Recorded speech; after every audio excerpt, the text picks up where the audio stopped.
4 months ago, in AUDIO LETTER No. 37, I revealed that Bolshevik influences within the Vatican were preparing to throw the Roman Catholic Church into the Bolshevik war against Russia.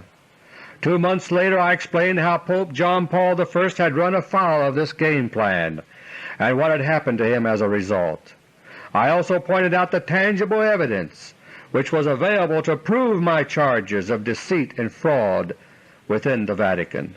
And now the real Pope John Paul II has also fallen by the wayside, contrary to appearances. As I explained in AUDIO LETTER No. 39, Karol Cardinal Wojtyła of Poland was elected Pope because the Bolsheviks wanted to make use of his anti-communist image in their war against Russia.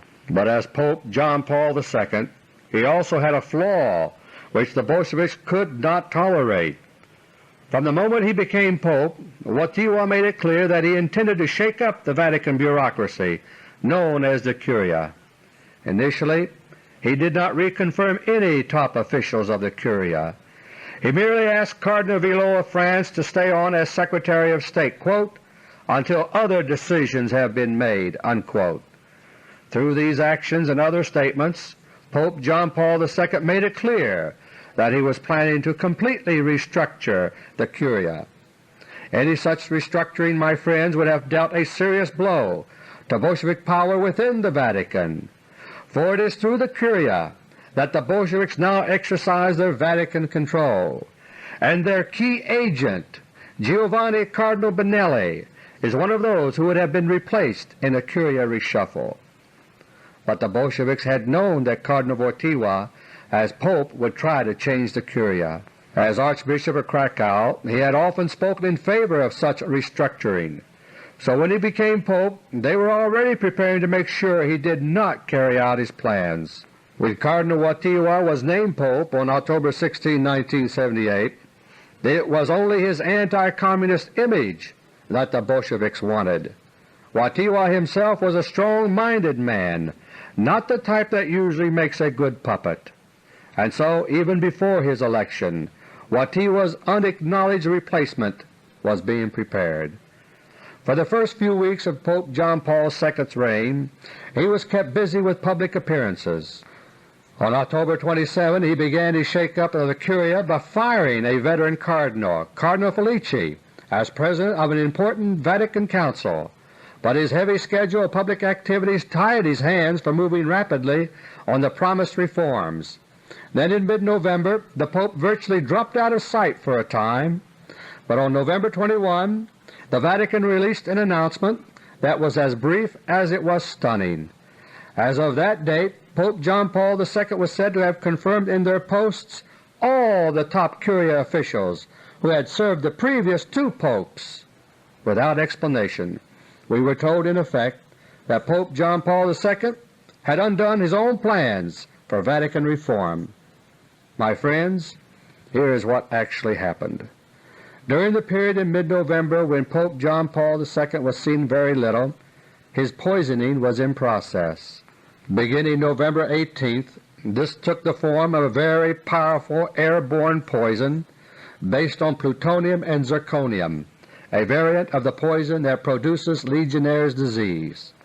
The Pope's condition deteriorated rapidly, and he died at approximately 4 p.m. Rome time on November 20, 1978. Shortly thereafter his body was secretly removed from the Vatican, being taken first to an interim location about 45 miles northwest of Rome. By 8 p.m. Rome time the following evening, November 21, his body had been cremated. It was earlier that same day that the Vatican issued the terse announcement saying the entire Curia had been reconfirmed by the Pope. Since that time, an actor has been playing the part of Pope John Paul II. This man is neither Polish nor Christian. Those in Europe who have more opportunities than we in America to see the Pope should observe him closely.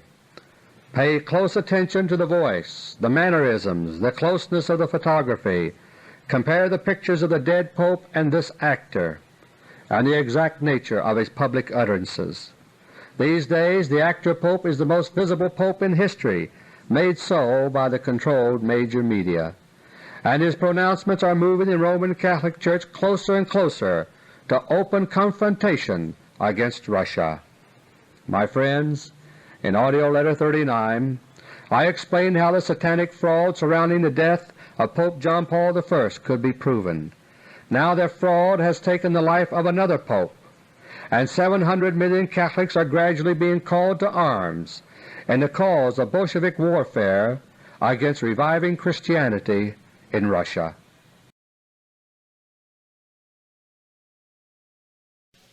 My friends, besides the Middle East there is one other imminent trouble spot for Russia right now, and that's Poland.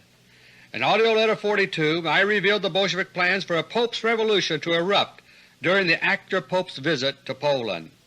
Originally the visit was scheduled for this month, May, but was delayed until next month instead.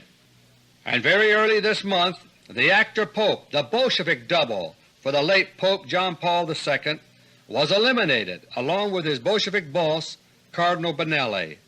Both have been replaced by doubles from Russia, but the evidence is not yet clear as to whether these doubles are human or robotoid.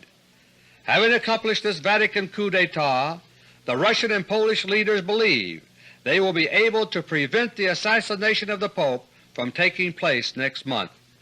That is why early this month Poland suddenly reversed her earlier plans to levy stiff charges against journalists who entered Poland to cover the Pope's visit.